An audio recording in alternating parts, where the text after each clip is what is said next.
What are halal investments and what's all the fuss about investing in a halal way? In this video, I'll be talking a little bit about halal investments and what are the criteria for your investments to be halal.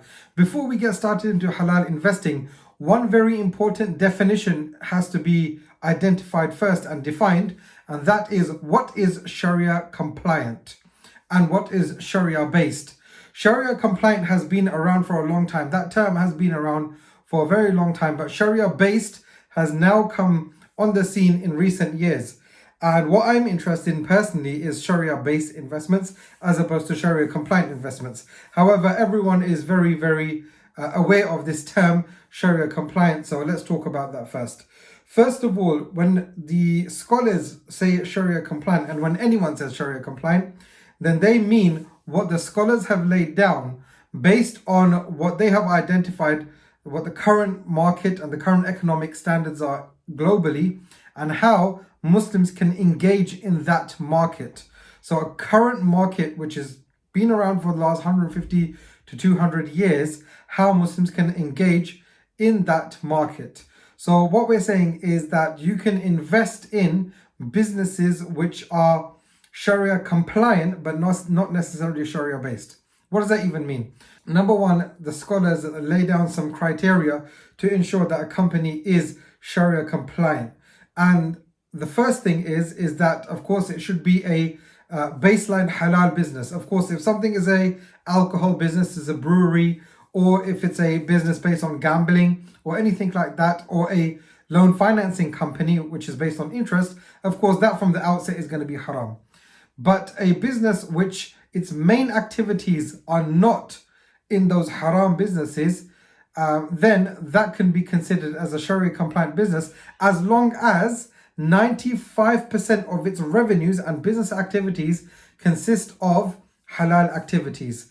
For example, if you have an airline where it generates a majority of its sales from ticket sales, of course, and that airline also sells, for example, alcohol, and that revenue that it gets from alcohol is less than 5%, then it would be compliant, it would be Sharia compliant to invest in that airline.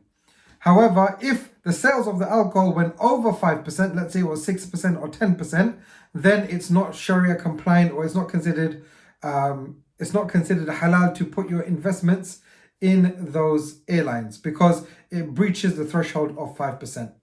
So majority of the business, 95% of the business should be in halal business activities or through business halal activities. And if 5% of the revenue is generated through something which is impermissible, then the scholars say you can still invest in that business.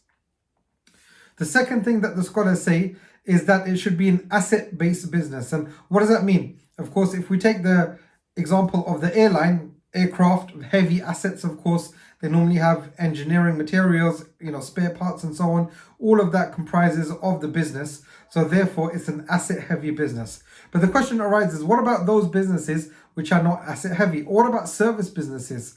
Actually, services are also considered as assets, and also businesses which have a small asset or a small amount of assets on their balance sheet can still be invested in, according to the Hanafi school anyway. The Hanafi school has got a very nice way of looking at this. What they say is that you can invest in those businesses as long as you're paying at least par value of the cash in that business. So normally when you have a service-based business, or you have a business like maybe an accountancy firm which just has a few computers, a desk, if it doesn't own its own building, then of course it will be renting a place.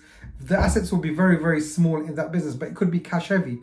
So you need to be ensuring that when you're buying shares in that business, then you're buying a share which is the equivalent of its cash value plus an X amount for the assets. So that's a really nice way that the Hanafi school looks at things, that you can also invest in asset-light businesses. But generally speaking, it must be an asset-based business. It can't be a money lending business where it generates income from lending money out to people and then obviously gaining interest. That would be the way that would be haram. The other thing that the scholars say is that the business shouldn't have more than 30% debt on its balance sheet. So overall, if you've got a balance sheet and that comprises of, you've got your fixed stock, you've got your plant and machinery, you've got your current assets and your fixed assets, and then you've got your liabilities, and from those liabilities, let's say 30% or 35%, so 31%, 35%, 40% of that is debt, then therefore that would be impermissible. So it must be 30% or less. And then anyway, you wouldn't invest in a business which has a high debt profile, because that business is very weak and is unable to, if something goes wrong in its business, then it could default on its loans. And that is obviously dangerous in the eyes of the scholars.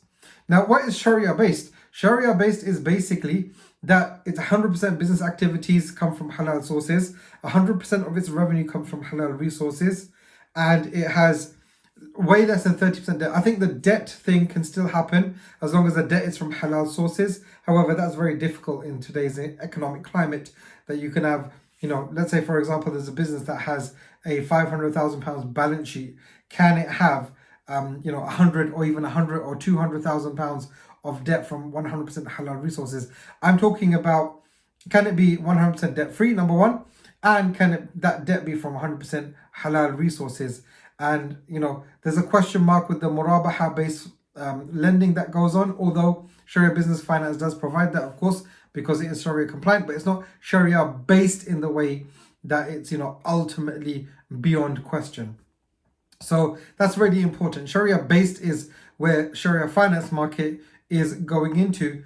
Of course, my background is in private equity.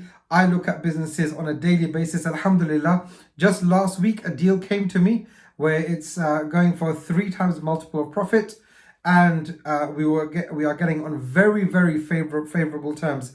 In fact, the upfront cost for that business is very, very low, almost zero. In fact, it is zero. Our upfront cost on that business is about £25,000, and the rest of it is going to be deferred over a 5-year amortization period.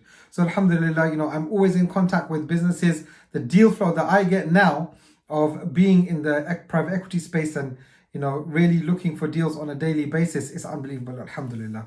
So the businesses that I like to look at is no debt, 100% halal activities and 100% revenue from halal resources, no interest income, no income from any way. In fact, there's a business that we, inshallah, make dua, we're closing in the next 3 weeks. And one of the things that it used to provide its customers complimentary alcohol. And one of the things when we started negotiations with that business owner, we said, look, we understand it's your business and it's been your business for the last, I think it's 45 years, either 35 years or 45 years. However, when we take it over, one thing we're going to, put a stop to immediately is the serving of alcohol. That's something that's going to stop. And alhamdulillah, see, this is how the people, if you deal with them amicably and you deal with them in the way that you're truthful from day one and you're standing by your principles, they will respect that.